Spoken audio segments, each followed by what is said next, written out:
All right, it's that time, the thing you've all been waiting for. The grocery haul. I've had a couple of people asking me to do a grocery haul for the different foods that I purchased during the week and what I make out of those. To start off, I'm really bad about getting breakfast in, but I always try to grab something to have in the morning.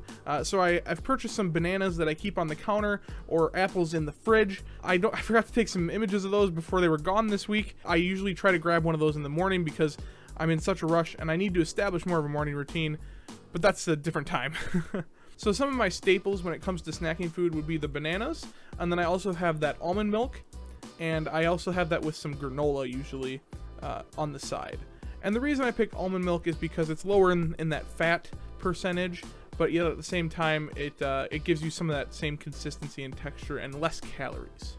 Another good snack that I throw in there is using the almond milk with the protein powder.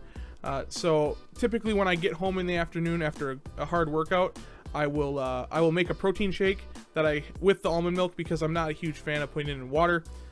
And I'll drink that. It's a great source of protein and really helps rejuvenate my muscles after a workout. Moving on from there, we'll go into lunch.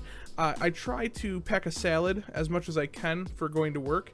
And I use like a Tupperware bin to put it all in, but I throw in spinach, lettuce, and some chicken in there. Throw that all together, and I also put in a little container of ranch. So if you guys can help with this, I've yet to find a dressing that I like aside from ranch that isn't too watered down or oily. I'm not a huge fan of those. I know that they're healthier for you and they have less fat, but I do still count this into my macros as well, because a lot of the stuff that I have throughout the day is actually pretty lean. So getting my fat calories from the ranch isn't awful, but obviously if there's a better solution for dressings, I would love to hear from you guys down in the comments. Then we can move on to my dinner items. I usually keep one dinner item per week, but I switched things up this week and I purchased enough items to have both of my dinners if I would like. And the two meals that I typically have are my stir fry or my turkey wrap. So starting with the turkey wrap, I have purchased some deli turkey that I then put on the Joseph's Lavish bread. I forgot to get some images of this, but I purchased a low-fat pepper jack cheese this time to put on. I think they're like 50 calories a slice, so I throw on 2 of those, and then I put on some spinach for some greens, and I top it off with some mustard. And then I wrap that up and put that on a skillet and cook it up, and that is my turkey wrap for that night. The last meal that I typically have is my stir fry, and for that I have purchased green beans, carrot chips, peppers, broccoli, and the Tyson grilled chicken strips. So what I do for this is I throw them all in a bowl. I actually steam them, I don't put oil on them. Then I throw my chicken strips into the microwave, heat those up, throw them in the bowl to cook, and the last thing I'm going to show you guys here is all the sauces that I use during the week. So this would be the ranch, the stir-fry sauce, and the mustard. And the stir-fry sauce that I'm using is only 15 calories per serving, and I believe a serving for that is 1 tablespoon. So, pretty low in calories for stir-fry sauce, and it was also lower on the end of sugar as well. So I hope that gives you a little more insight into what I'm eating each week, and also shows you that I'm trying to change my diet just as much as I'm trying to change how much I'm getting into the gym each week. With all that being said, let's go take a look and see how I did this week. Well, it's that time of the week again. Time to go get weighed. My week went pretty well when it came to my diet. I stuck to my 2,500 calories or less mark, and I also stayed away from sugars, and I watched my macros. So all in all, that should be pretty good. The only time that I actually broke, and I did have some sugar, was yesterday because I was visiting with some family, and we had a dessert there. So I had a slice of cake. But that should not affect my entire week's worth of progress. When it comes to the gym, I didn't get in my 3 times like I would like, but I did get in twice, which is still better than none. So I'm happy about that. And both workouts were very solid workouts, and I feel like I made a lot of progress in them. Having the muscle soreness afterwards, and also I set a new mile record. with all that being said, let's go see how I did this week.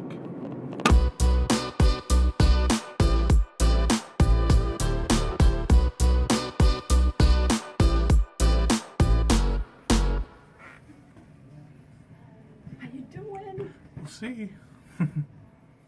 I'm so excited every time I see one. I get excited just to see. Oh yeah. Oh man, went up though.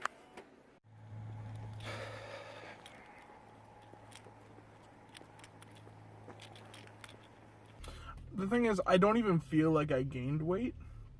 And that's a lot. I feel like I should feel that. But I don't. And that's... something's got to change. I just don't know what has to change. The only thing I can think of is maybe it's my break days, but I don't know because I'm still staying in a calorie deficit on those days. I don't know. Besides the point, this is not the end. This is still the beginning. I will get to that 100-pound video. Regardless of these results, I will. And that is how we always have to look at these things, is no matter what we see on that scale, no matter whether it's up, whether it's down, whether you're feeling up or whether you're feeling down, you gotta persevere.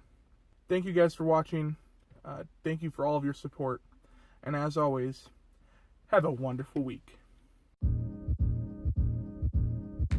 You thought I forgot, but I did not. It's time for Spanish with Joe. Hola. What do you got for us this week, Joe? Okay, so we learned about the different forms of demonstrative adjectives. Okay. Which are like the words these, those, this, that, those words. Why are they called demonstrative? I don't know. Just don't. So in Spanish, there are 3 forms of them.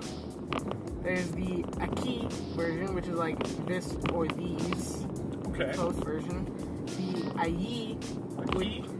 Allí, which is like those ones. So those ones are that one. And then there's a third form, which is kind of weird because it's called allá. Which is like those ones way over there. So like. So it depends on distance? Yes, but there actually is no defined. So cool. There actually is no defined distance of how far it is between allí and allá. Allí is like, it's kind of close to you, but it's not quite like the one you're holding. So you're like referencing it. But allá would be like referencing the house on the other side of the river, sort of thing. So like I can point to something and say like, ahí. Well, no, and here's why. Oh man. Because okay. you also have to conjugate it based off of the noun's gender and if it's singular or plural.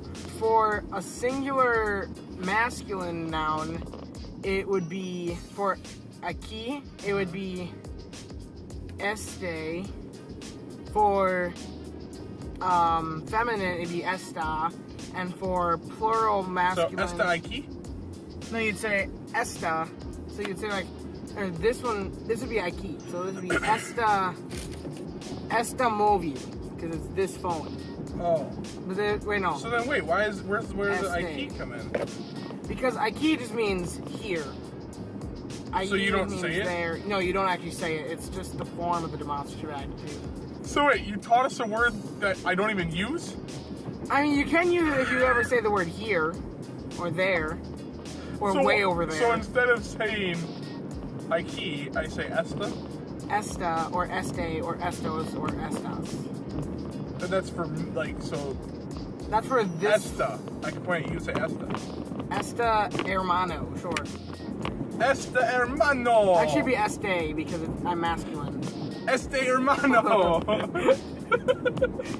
Thanks, Joe, for that insight into the Spanish language. Maybe next week we'll have to cover the allí and the allá forms. Sí.